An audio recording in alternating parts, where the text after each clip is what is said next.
Roses are one of the most well-known flowers in the entire world, and for good reason. In my opinion, they're also one of the most beautiful flowers in the world.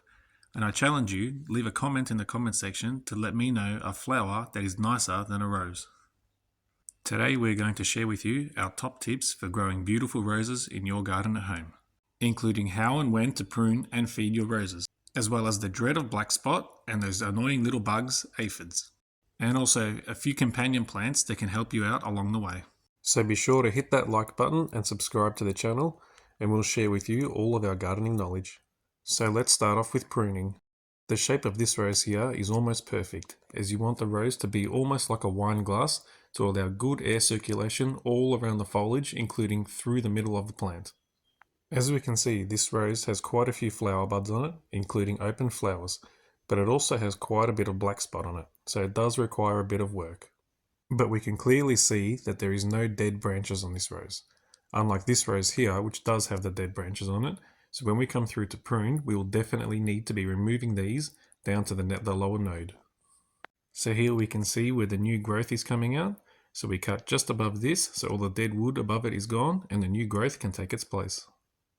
The best time to prune your roses is at the end of winter, after the last frost, and before the plant puts on all of its new growth.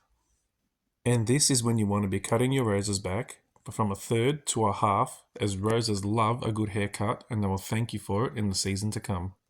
Just as an example, on this rose here, if we were pruning it back, we would want to be removing the top 30 to 40 centimeters off every branch of this rose to bring it all right down so it can push out the new season's growth. Which brings us to feeding.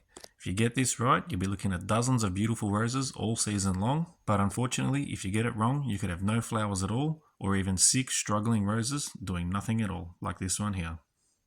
I personally feed my roses with a pelletized fertilizer made specifically for roses, and I do this at a rate of about 1 handful every 2 months.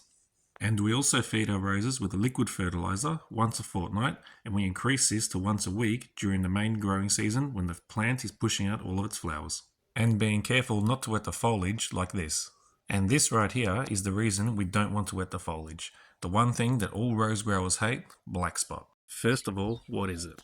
Well, it's a fungus most commonly known as, you guessed it, black spot, and it affects the foliage of roses when they're kept in humid conditions. It will first appear as a little black spot on the leaf that slowly gets bigger and bigger as the rest of the leaf slowly turns yellow and dies. If left untreated, it will slowly decimate the foliage of the plant and eventually kill the entire rose. So, how do we stop this from happening?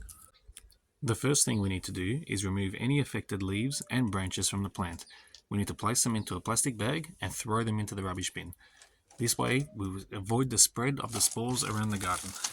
So this right here is a perfect example of what you do not want to do, because next time you come and water the plant, the water will splash off this back up onto the bottom foliage of the plant and spread the black spot back onto the plant. Then we can make up a liquid spray using 1 part milk to 2 parts water and spray this all over the foliage. Now you want to be sure to spray the tops and the bottoms of the leaves. And the best time to do this is early in the morning, so it has all day to dry. The last thing you want is the leaves to be wet overnight, as this will promote the growth of the spores of the black spot fungus.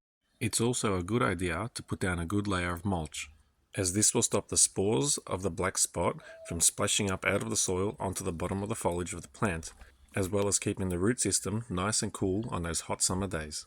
Now let's talk about some plants that you should be growing with your roses to make them happier and healthier.